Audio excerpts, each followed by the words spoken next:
ഇന്ന് തന്നെ ഡൗൺലോഡ് ചെയ്യൂ. കാണൂ നിങ്ങളുടെ ഫേവറേറ്റ് ഷോസ്. നോക്ക് മിസ്റ്റർ മഹി, കോടതിക്ക് വേണ്ടത് തെളിവുകളാണ്. തെളിവുകളുടെ അടിസ്ഥാനത്തിലാണ് ഒരാൾ കുറ്റക്കാരനാണോ അല്ലയോ എന്ന് തെളിയിക്കുന്നത്. കോടതി കാര്യങ്ങളും മിസ്റ്റർ മഹിക്ക് അറിയാത്തതുകൊണ്ടാ. പിന്നെ വേണമെങ്കിൽ ഞാൻ ഈ കേസ് ഏറ്റെടുക്കാം. ചിലപ്പോ ശിവദാസൻ എന്ന് പറയുന്ന ആൾക്ക് ജാമ്യം കിട്ടും, അല്ലെങ്കിൽ ജീവപര്യന്ത ശിക്ഷ കിട്ടും. ജാമ്യം കിട്ടുമെന്ന് ഞാൻ ഉറപ്പൊന്നും പറയുന്നില്ല. ഞാൻ ഈ കേസ് ഏറ്റെടുക്കുന്നുവെങ്കിൽ ഒരു സിറ്റിംഗിന് 50,000 രൂപയാണ് എന്റെ ഫീസ്.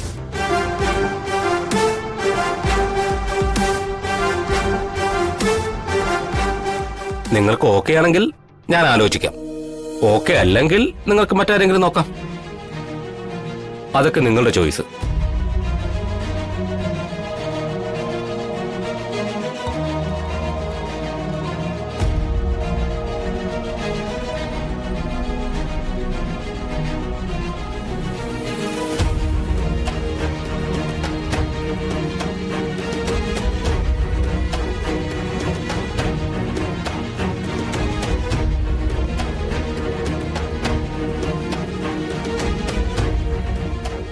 നീ എന്താ കുഞ്ഞോട് ആലോചിക്കുന്നേ?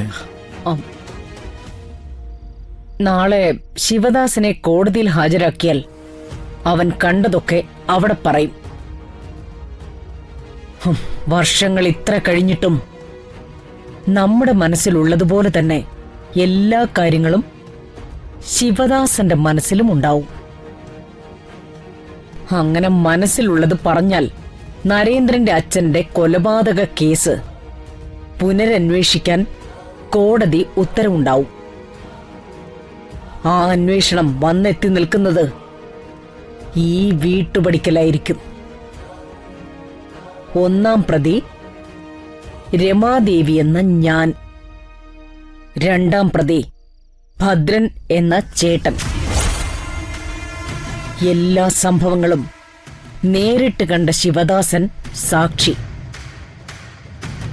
ഇന്നത്തെ ഉറക്കമില്ലാത്ത രാത്രിക്കപ്പുറം എന്റെ കയ്യിൽ വിലങ്ങ് വീണാൽ രമാദേവി എന്ന ബ്രാഞ്ച് എന്നേക്കുമായി ഇല്ലാതാകും. അങ്ങനെ ഇല്ലാതാകുമ്പോ കൊലപാതകം മാത്രമല്ല തെളിയാൻ പോകുന്നത്. പഴയ രമയിൽ നിന്നും പുതിയ രമയിലേക്കുള്ള ഓട്ടത്തിനിടയിൽ ചെയ്തതും ചെയ്യിപ്പിച്ചതുമായ ധാരാളം കാര്യങ്ങൾ എല്ലാവരും അറിയും. അതിലേറ്റവും പ്രധാനപ്പെട്ടത് രമയെന്ന അമ്മ ചോദ്യം ചെയ്യപ്പെടുക എന്നുള്ളതാ. അർഹതയില്ലാത്ത പല സ്ഥാനങ്ങളിലും ഞാൻ ഇരുന്നിട്ടുണ്ടെങ്കിലും അമ്മ എന്ന സ്ഥാനത്ത് തുടരാൻ ഞാൻ അർഹയല്ലെന്ന് എന്റെ മക്കൾക്ക് തോന്നിയാൽ അന്ന് രമ വട്ടപൂജ്യമാവും. വെറും വട്ടപൂജ്യം. നീ എന്തൊക്കെ കുഞ്ഞോടെ വിളിച്ചു പറയുന്നേ? ശിവദാസൻ കോടതിയിലെത്തിയാലല്ലേ എല്ലാം വിളിച്ചു പറയൂ. അതിനവൻ കോടതിയിലെത്തില്ലല്ലോ.